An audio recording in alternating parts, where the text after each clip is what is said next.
vous êtes de plus en plus nombreux à nous suivre et à participer à l'évolution de la chaîne Afrique N24, et sincèrement nous tenions à vous en remercier. Nous lisons tous vos commentaires qui enrichissent le débat et vraiment nous vous demandons de nous soutenir, en aimant les vidéos pour une large diffusion, et pour continuer à avoir une ligne éditoriale indépendante, et vous proposer de nouvelles émissions toujours de plus en plus enrichissantes. Ne restons pas passifs, soyons actifs. Merci et à bientôt. Agression au siège de la CDPA le 29 septembre 2024, une enquête qui s'enlise dans le silence. La DMP réagit. Lomé, Togo, le 29 septembre 2024 restera gravé dans les mémoires comme une journée de violence et de déstabilisation politique. Lors d'une rencontre citoyenne organisée au siège de la CDPA, des individus infiltrés ont semé le chaos, provoquant une attaque brutale qui a laissé derrière elle un bilan humain et matériel lourd. Le peuple togolais m'a soutenu, le peuple togolais m'a encouragé, le peuple togolais m'a motivé. Et donc, venir ici, c'est aussi venir vous remercier.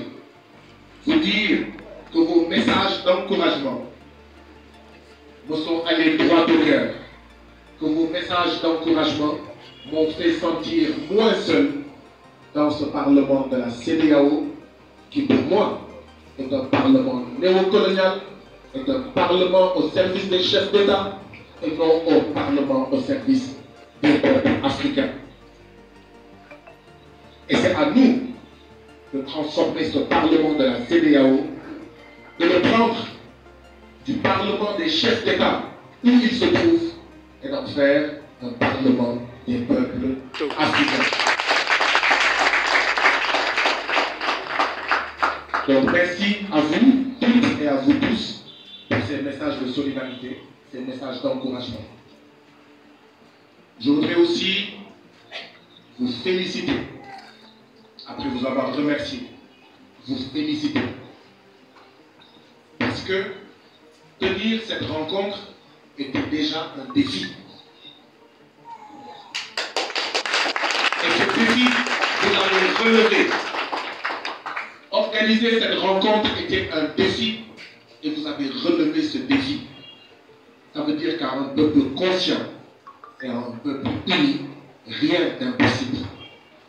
Je rappelle que cette rencontre devait avoir lieu dans un autre endroit. La salle avait été réservée, elle avait été louée, elle avait été payée. Et tout d'un coup, on nous a dit que cette rencontre ne peut plus avoir lieu dans cet endroit.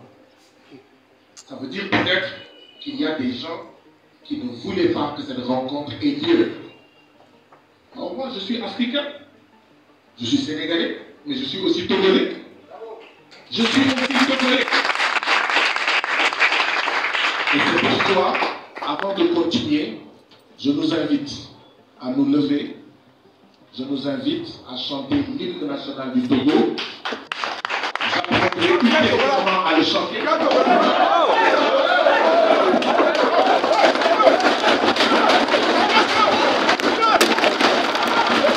4 mois après ces faits, l'inquiétude grandit face à l'absence de résultats tangibles dans l'enquête ouverte par les autorités togolaises, relançant ainsi le débat sur l'impartialité et l'efficacité des investigations en matière de violence politique. Un déroulement chaotique et une intervention défaillante. La réunion, animée par le député Guy Marius Sagna, représentant du Sénégal au Parlement de la CEDEAO, avait pour vocation de favoriser l'échange entre citoyens et responsables politiques. Et à toutes, ici présents, je m'appelle Guy Marius Sagna, je suis africain du Sénégal. Je suis député au Parlement de la CEDEAO. Et c'est un immense plaisir, un immense honneur d'être ici en face de vous. Il y a quelques semaines, quelques mois, j'ai beaucoup discuté. Nous avions convenu que si j'avais l'occasion de venir au Togo, il faudrait que je profite de cette occasion pour pouvoir faire face à mes frères et sœurs du Togo, parce qu'un député de la CEDEAO, il ne représente pas son pays d'origine, il représente tous les peuples des 15 États de la CEDEAO. Donc quand je suis au Parlement de la CEDEAO, je n'y suis pas pour le peuple sénégalais. J'y suis aussi pour le peuple du Togo. J'y suis aussi pour le peuple du Bénin. J'y suis aussi pour le peuple de Côte d'Ivoire, ainsi que tous les autres peuples. Et donc, parlez en votre nom. Pourtant, au beau milieu de cet événement, un groupe identifié par des éléments de sécurité sous le nom de « Nervi » s'est infiltré parmi les participants. Ces individus, dont la préméditation apparaît évidente, ont déclenché une série d'agressions violentes qui ont mis en danger la vie des personnes présentes. Malgré la présence d'une patrouille de gendarmerie stationnée à proximité depuis plusieurs heures, l'intervention des forces de l'ordre s'est révélée insuffisante. Les assaillants, après avoir commis leurs actes de violence, ont pu se replier sans être stoppés, laissant les victimes et les témoins impuissants face à une situation qui se délitait rapidement en débâcle sécuritaire. La carence de la réponse immédiate des forces de l'ordre a suscité une vive émotion dans l'opinion publique et alimenté des interrogations sur la gestion des dispositifs de sécurité lors d'événements sensibles. Un bilan humain et matériel préoccupant. Les violences de ce jour tragique ont eu pour conséquence des blessures graves pour de nombreuses personnes. Parmi les victimes figurent des personnalités politiques de premier plan telles que le député Guy Marius Sagna et Brigitte Kafui-Adjamagbo-Johnson. D'autres figures de la vie politique et associative, comme Sambiri Targone, Issaou Sachibou, Poro Egbou, Linus Kokou-Zidol Bodonon, Sylvanus Oucha, Abdoulaye Alassani et François Degou, ont également été affectés. Des journalistes, dont Godfrey Akpa, Yao Cloussé, Hyacinthe Bodzro, Yvette SOS 5 et Romuald Kofi Lansou, se sont retrouvés, eux aussi, dans la ligne de mire de cette attaque. Les dégâts matériels ne se limitent pas aux blessures physiques. L'incident a causé la destruction d'équipements de reportage indispensables à l'exercice de la liberté de la presse. 3 véhicules et plusieurs motos ont subi d'importants dommages, tandis que des appareils électroniques, téléphones, ordinateurs, dispositifs d'enregistrement ainsi qu'une somme d'argent non négligeable ont été dérobés. Les documents personnels du député Sagna, retrouvés dans la rue de l'Entente derrière l'ancien hôtel de la Paix, ajoutent une dimension supplémentaire à l'ampleur du préjudice subi ce jour-là. L'enquête, une litanie d'attentes et d'interrogations. Suite à l'agression, le gouvernement togolais a rapidement annoncé l'ouverture d'une enquête par les autorités sécuritaires et judiciaires. Le commissariat central de Lomé a entendu 22 témoins en octobre 2024, et la police a procédé à des investigations sur les lieux du drame ainsi qu'à l'endroit précis où certains documents volés avaient été jetés. Cependant, malgré ces initiatives initiales, aucun résultat concret n'a été communiqué au grand public. Ce silence persistant, survenu en parallèle de récents changements à la direction générale de la police nationale, a alimenté un sentiment d'injustice et d'impunité. L'absence de conclusion, après plusieurs mois d'enquête, alimente les critiques de divers acteurs politiques et de la société civile, qui dénoncent une stratégie dilatoire destinée à étouffer une affaire dont l'importance n'est plus à démontrer. La frustration se mêle à l'indignation lorsque l'on compare la célérité des enquêtes menées contre ceux qui, selon certains, contribuent à éveiller les consciences face à une gouvernance jugée calamiteuse, à celle, bien plus lente, réservée aux violences commises à l'encontre d'opposants politiques. Les revendications de la dynamique pour la majorité du peuple, DMP. La dynamique pour la majorité du peuple, DMP, ne cache pas son exaspération face à cette situation.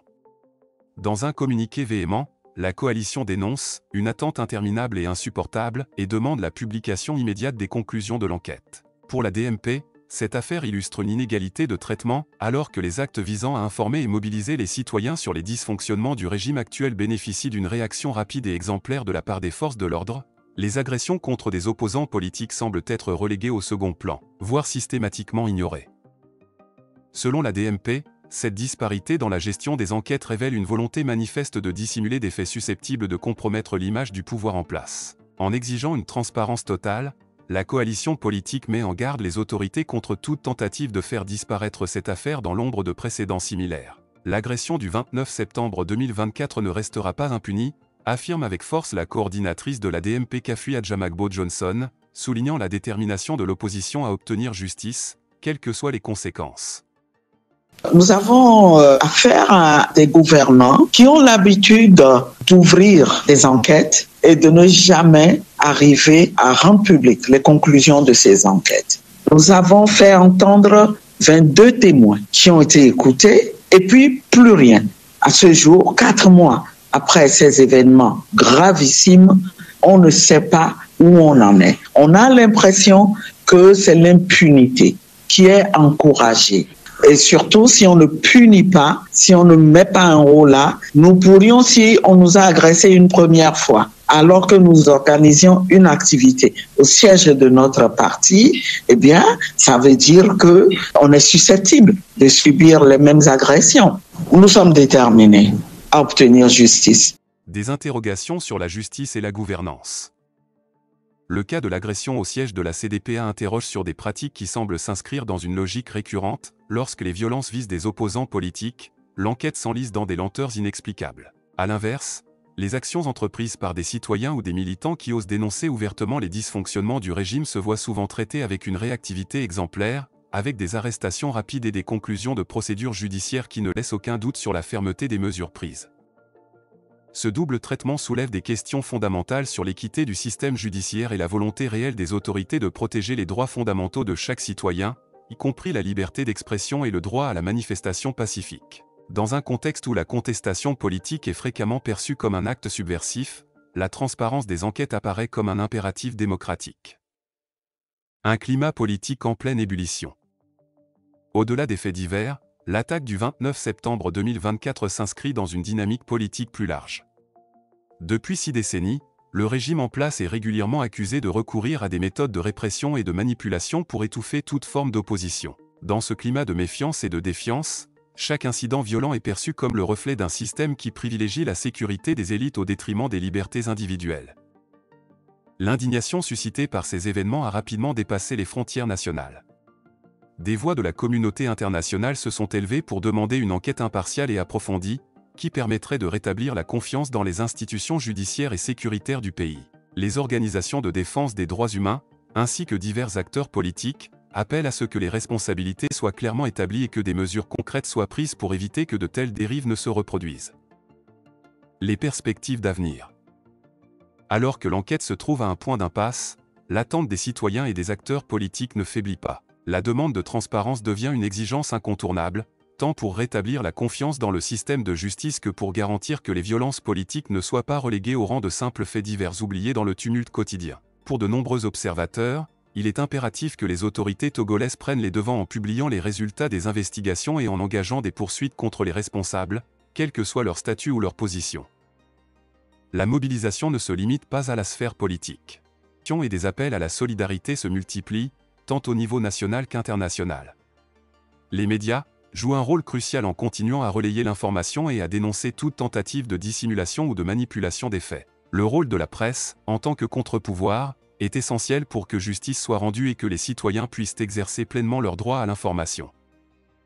L'attaque du 29 septembre 2024, survenue lors d'une rencontre citoyenne censée promouvoir le dialogue, symbolise bien plus qu'un simple acte de violence, elle met en lumière des dysfonctionnements profonds dans la gestion de la sécurité et de la justice. Face à l'attente interminable et aux nombreuses interrogations restées sans réponse, la dynamique pour la majorité du peuple, DMP, et d'autres acteurs de la société civile exige des comptes et une transparence totale.